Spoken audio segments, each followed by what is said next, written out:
أعوذ بالله السميع العليم من الشيطان الرجيم. بسم الله الرحمن الرحيم. وبه نستعين إنه خير ناصر ومعين. وصلى الله على سيدنا محمد وآله الطاهرين. واللعن الدائم على أعدائهم أجمعين. أما بعد، فقد قال الفصل الثالث في النبوة: فإن قيل حكمة الله تقتضي نسب الأنبياء والرسل أم لا، فالجواب تقتضي ذلك وتوجبه. فإن قيل ما حد النبي وما حد الرسول، فالجواب: النبي هو الإنسان المخبر عن الله تعالى بغير واسطة أحد من البشر، أعم من أن يكون له شريعة كمحمد عليه السلام، أو ليس له شريعة كيحيى عليه السلام، مأمورا من الله تعالى بتبليغ الأوامر والنواهي إلى قوم أم لا. والرسول هو الإنسان المخبر عن الله تعالى بغير واسطة من البشر، وله شريعة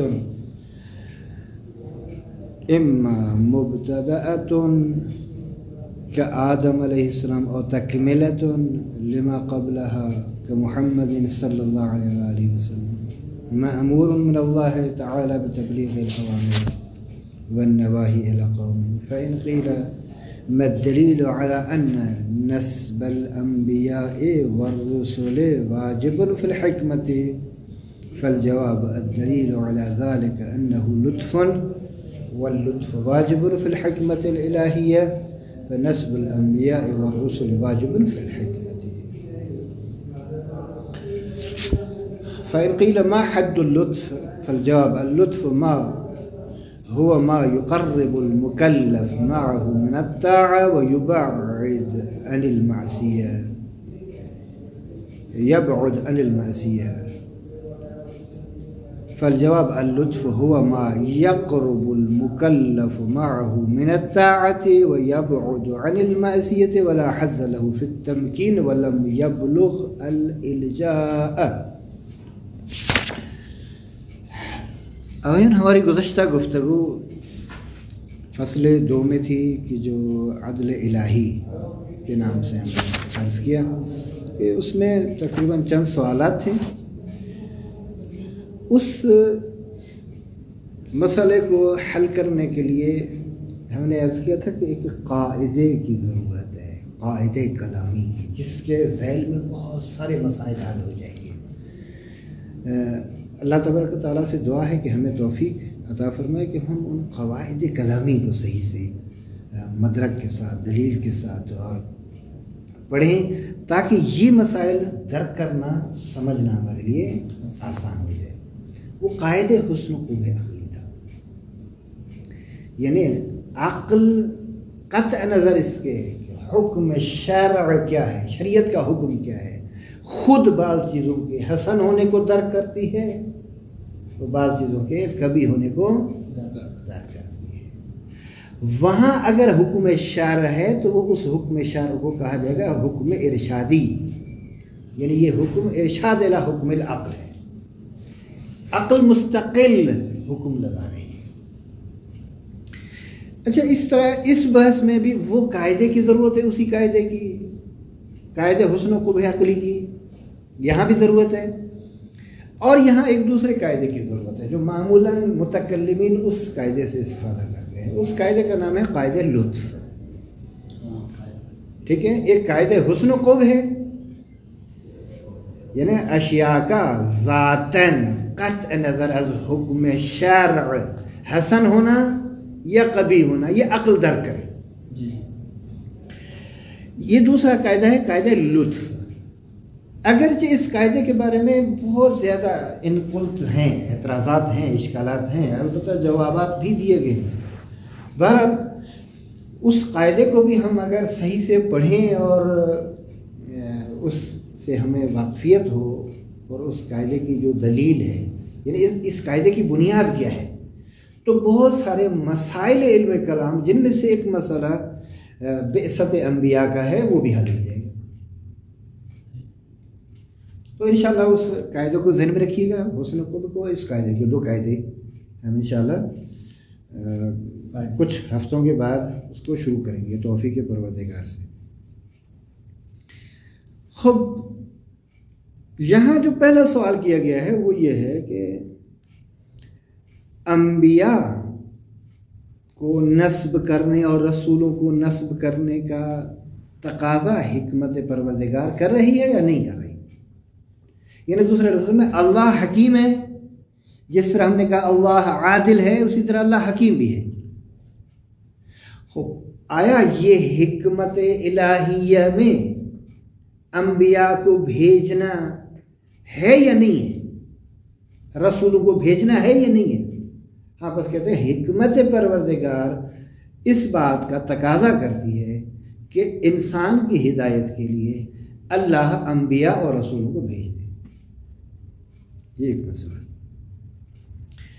اچھا، نہ صرف یہ تقاضا کرتی ہے بلکہ واجب قرار دیتی ہے.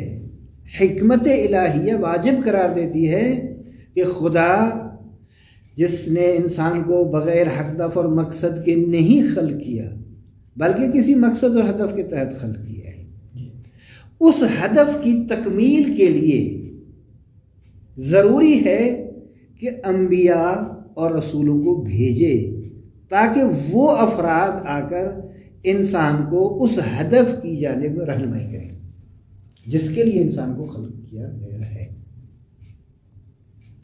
خب سوال، اگر آپ نے کہا نبی، نبوت، رسول، رسالت، یہ نبی کیا ہے، اس کی ڈیفینیشن کیا ہے، اور رسول کیا ہے اور اس کی ڈیفینیشن کیا ہے، اور ان دونوں میں فرق کیا ہے؟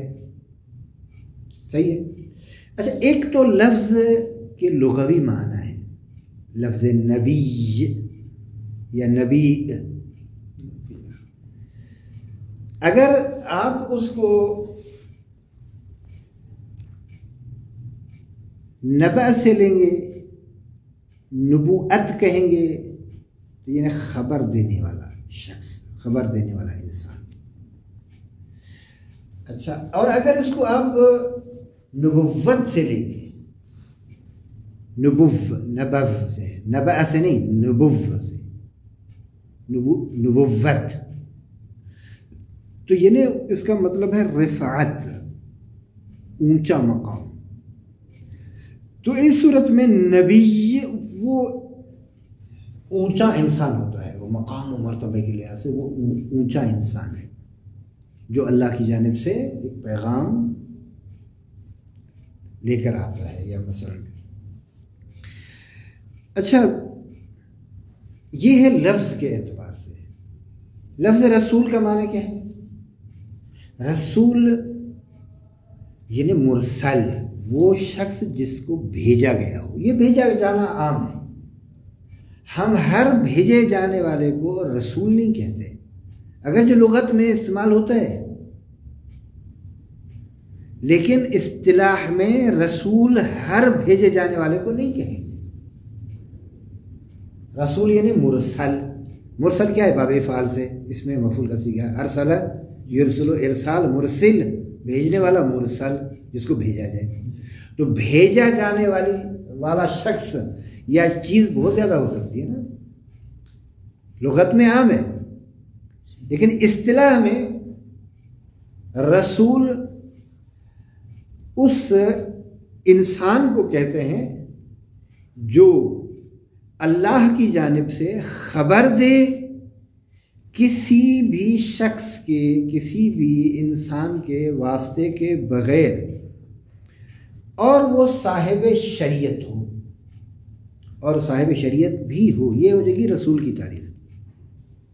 نبی کسے کہتے ہیں؟ نبی کی تعریف یہ ہے کہ نبی وہ عظیم انسان ہوتا ہے جو اللہ کی جانب سے بغیر کسی بشر کے واسطے کے خبر دیتا ہے، چاہے اس کے لیے شریعت ہو یا نہ ہو، اور معمور بتبلیغ اوامر و نواہی ہو یا معمور بتبلیغ اوامر و نواہی نہ ہو. تو اس صورت میں نبی اور رسول میں واضح فرق ہو جائے گا. ٹھیک ہے. اس کے لیے نبی عام ہو جائے گا اور رسول خاص ہو جائے گا. کیوں؟ اس لیے کہ یہاں تک دونوں ہیں کہ اللہ کی جانب سے خبر دینا، یہ اس میں بھی ہے، اس میں یہ خبر دینا بغیر کسی انسان کے واسطے کے ہو، یہاں بھی ہے وہاں بھی ہے. فرق کہاں سے آ رہا ہے؟ فرق یہاں سے آ رہا ہے کہ نبی میں صاحب شریعت ہونا نہ ہونا دونوں ہے، رسول میں صرف صاحب شریعت ہونا ہے. یعنی رسول کم ہے، نبی زیادہ. ہاں اصل تو بس اسی وجہ سے اس میں جو نسبت بنے گی نسب اربع میں سے وہ عام خاص مطلق کی نسبت بھی ہے. بس ہر رسول نبی ہے لیکن ہر نبی رسول نہیں ہے. خوب اگر دلیل کیا ہے کہ انبیاء کا نسب کرنا، انبیاء کا بھیجنا، رسولوں کا بھیجنا حکمت پروردگار میں واجب ہے. دلیل یہ تو صرف آپ نے کہہ دیا نا.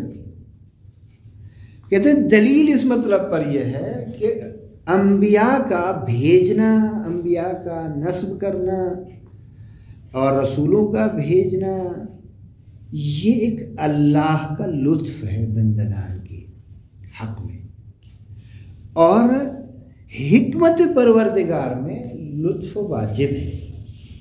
بس انبیاء کا بھیجنا، رسولوں کا بھیجنا حکمت الہیہ میں واجب اور ضروری ہے. اب سوال یہ ہے کہ حکمت، لطف کسے کہتے ہیں؟ لطف کی تعریف مختلف الفاظ سے کی گئی ہے، جن میں سے ایک تعریف یہ ہے جو یہاں لکھی گئی ہے. دیکھیے لطف یہ ہے کہ انسان اس کے ساتھ مکلف اللہ کی اطاعت اور بندگی کے قریب ہو جاتا ہے. یعنی ایک ایسا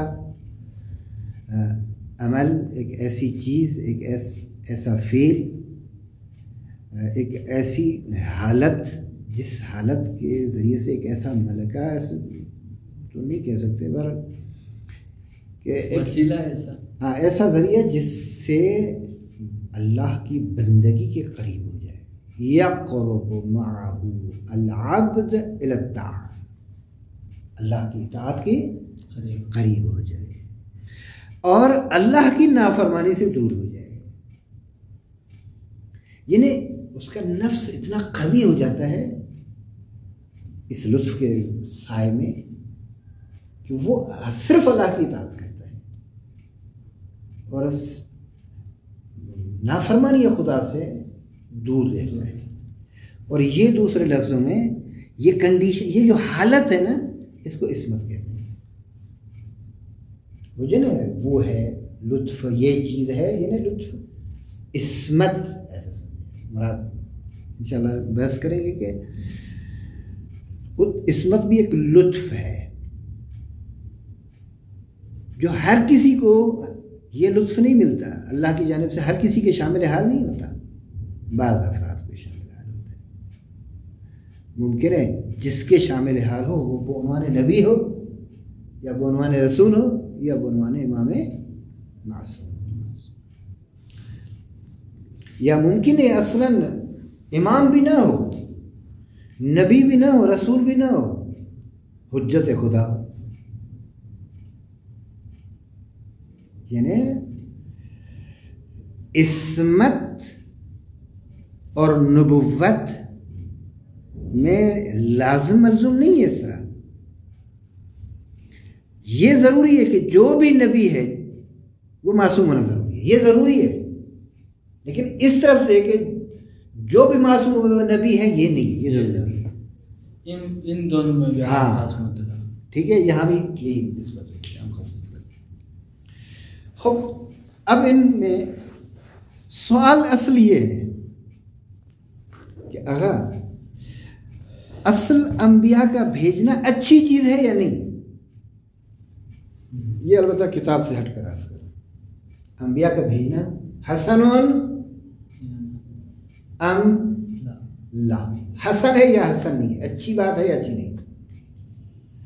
یعنی دیکھیں چونکہ حسن و قبح عقلی کو ذہن میں رکھیں گے نا، آیا عقلاً یہ اچھی چیز ہے یا نہیں، کہیں گے ہاں اچھی چیز ہے. اگر حسن و قرب اگر ہے اور تو یہ بھی اسی میں آ جاتا ہے. تو اس صورت میں یہ بعثت انبیاء کے حسن ہونے پر دلیل تو دے نا. کس دلیل کے مطابق آپ کہہ رہے ہیں کہ انبیاء کا بھیجنا حسن ہے, اچھا ہے, تاکہ پھر ہم اس بات کو حسن و قرب میں لے جائیں اور یہ اس قاعدے کے لیے ایک صغرا قرار دیں, ایک مسئلہ اس قاعدے کے. دیکھیے انبیاء کا بھیجنا بعثت انبیاء بہت زیادہ فوائد پر مشتمل ہے اور تمام مفاسد سے خالی ہے. بس ہر وہ چیز جو مصالح اور فوائد پر مشتمل ہو اور مفاسد سے خالی ہو وہ فی نفس ہی حسن ہے, ذاتاً حسن ہے.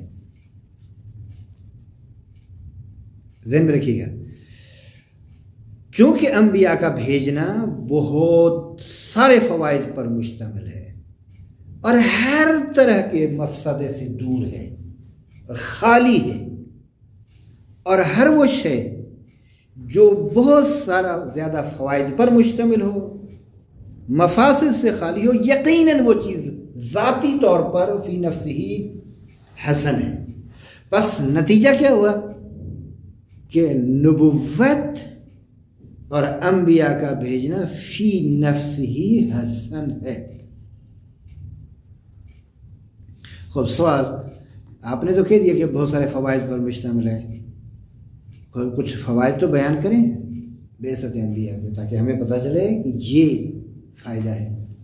اچھا یہاں اس سے پہلے جو ہے نا میں وہ براہما کی رائے جو ہے وہ بیان کر دوں تاکہ پھر اس کو رد کرنا ہمارے لیے آسان.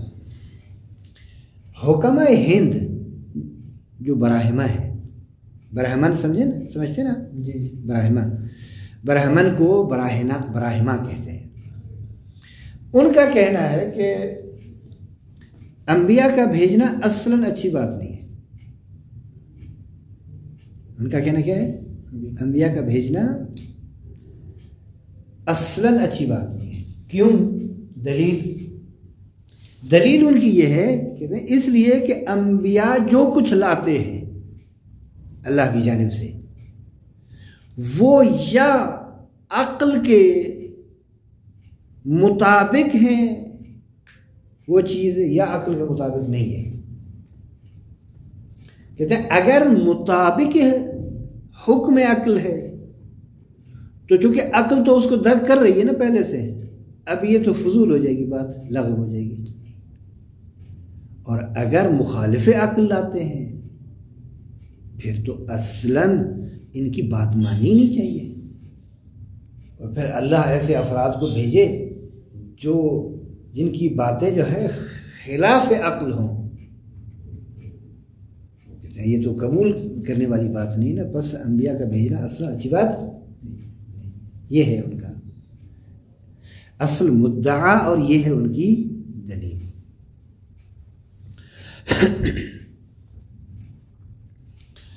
دیکھیے اس مسئلے کو ہم کیسے حل کریں گے. مسئلے کو ہم یوں حل کریں گے کہ انبیاء جو کچھ لاتے ہیں وہ سب مطابق عقل ہوتا ہے. کوئی چیز بھی مخالف عقل نہیں لاتے اللہ کی جانب سے. سب چیزیں کیا ہوتی ہیں؟ مطابق حکم عقل ہوتی ہیں. بس یہ ایک گزینہ ہمارا, ہم اس کو ایک پر ٹک لگا رہے ہیں. دوسرا جو ہے وہ جو مخالف عقل چیزیں لاتے ہیں ہم نے اس کو کانٹا لگا دیا. یہ بات ٹھیک نہیں ہے. اگر حکم عقل کے مطابق جو کچھ لاتے ہیں تو پھر عقل پہلے ہی درک کر رہی ہے نا. کہتے ہیں یہی مشکل ہے آپ کی دلیل کی. یہ مشکل ہے کہ عقل بہت ساری چیزوں کو درک نہیں کر پاتی. عقل بہت ساری چیزوں کو درک عقل اپنے محدودے میں، اپنے حدود میں رہ کر وہ درک کرتی ہے۔ بہت ساری چیزیں ایسی ہیں جن کو عقل درک نہیں کر پا رہی۔ اللہ انبیاء کو بھیجتا ہے تاکہ عقل کی ان چیزوں میں جا کر مدد کریں، تاکہ عقل کی رہنمائی کریں۔ خود نبی کا کام ہے عقل کی رہنمائی کرنا۔ یہ ایک بات۔ خب فوائد کتنے ہیں؟ کہتے ہیں کہ ایک فائدے کی طرف ہم نے ابھی عرض کیا کہ بعثت سے عقل نقل کے ذریعے مستحکم ہوتی ہے۔ بعثت کے ذریعے سے کیا؟ عقل ناپختہ ہے، مستحکم نہیں ہے، مضبوط نہیں ہے۔ انبیاء آئیں گے اس عقل کو اور اس کے یعنی پشت پناہی کریں گے، حمایت کریں گے، مضبوط کریں گے اس کو۔ ایک دوسری بات یہ کہ وہ احکام جن میں عقل حکم نہیں لگا سکتی، بعثت کے ذریعے سے وہ احکام مستفاد ہو جائیں گے۔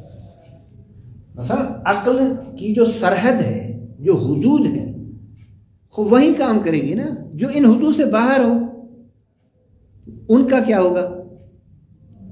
کہتے ہیں یہ بعثت کے ذریعے سے ہم ان احکام کو بھی استفادہ کر سکتے ہیں، استنباط کر سکتے ہیں۔ استفادہ کیا مثلا خود یہ جو احکام شرعی ہیں، ٹھیک ہے، ان کی تفصیلات یا بہت سارے اعتقادات بھی ہیں جن کی تفصیلات حکم عقل سے نہیں سمجھی جا سکتی، تو یہ انبیاء کا کام ہے کہ آ کر ان کو کلیئر کریں۔ اللہ کی عبادت کس طرح کرنی ہے یہ انبیاء کر بیان کرنی ہے۔ نماز یوں پڑھنی ہے یہ انبیاء کر بیان کرنی ہے۔ روزے سے یہ چیزیں حاصل ہوتی ہیں، یہ روزہ ہے فلاں، یہ سب ان احکامات شرعی کی جتنی بھی قسمیں ہیں وہ اسی انبیاء کے بعثت پر ڈیپینڈ کرتی ہیں کہ اللہ اپنی جانب سے بھیجے اپنا نمائندہ تاکہ وہ بتائے کہ یوں اللہ کی عبادت کریں، یہ ہے نماز کا طریقہ، یہ ہے روزے کا طریقہ، یہ ہے حج، یہ ہے زکوٰۃ، باقی اعمال بھی۔ تو ایک یہ دوسرا فائدہ یہ ہے خب بعض اشیاء حسن ہے اور بعض کبھی ہے، ٹھیک ہے، بعض اشیاء حسن ہے اور بعض اشیاء کبھی ہے۔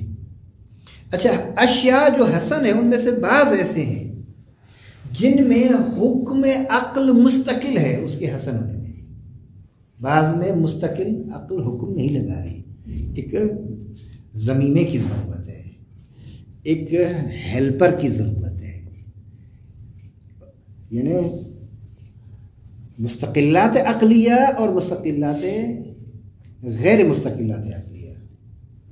وہ امور جہاں عقل حکم لگانے میں مستقل ہے ان کو مستقلات عقلیہ کے نام سے، اور جہاں عقل مستقل حکم نہیں لگا سکتی بلکہ محتاج ہے ایک حکم شرع کی۔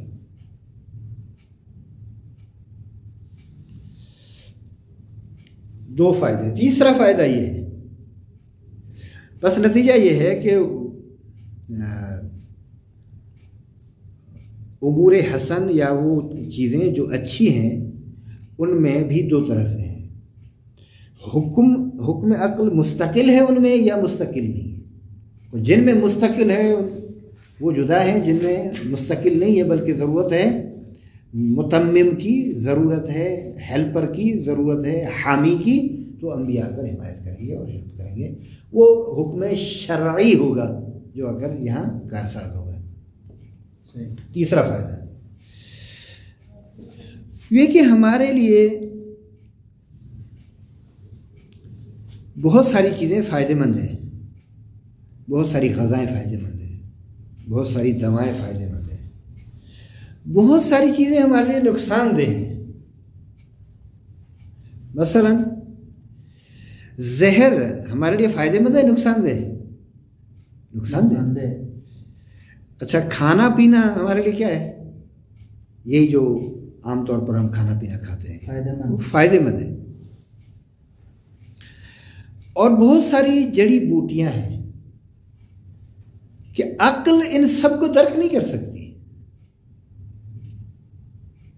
عقل یہ کہہ سکتی ہے، یہ اتنا کہتی ہے کہ جو چیز نقصان دہ ہے وہ نہ کھاؤ.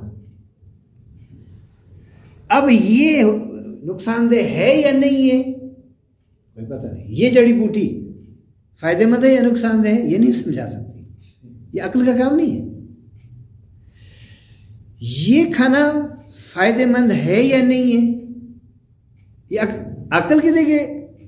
جو فائدہ مند ہے وہ کھاؤ، جو نقصان دہ ہے وہ نہ کھاؤ. جو تمہارے وجود میں خطرہ کا سبب بنے وہ اس چیز کو استعمال نہ کرو. یہ عقل کہہ رہی ہے، یہ حکم لگا رہی ہے، لیکن ان کی تفصیلات تو نہیں بیان کر رہی نا، جزئیات تو نہیں بیان کر رہی. زور لگائیں گے کچھ چیزوں کو ثابت کریں گے، باقی بہت ساری چیزیں تو باہر آ جائیں گی.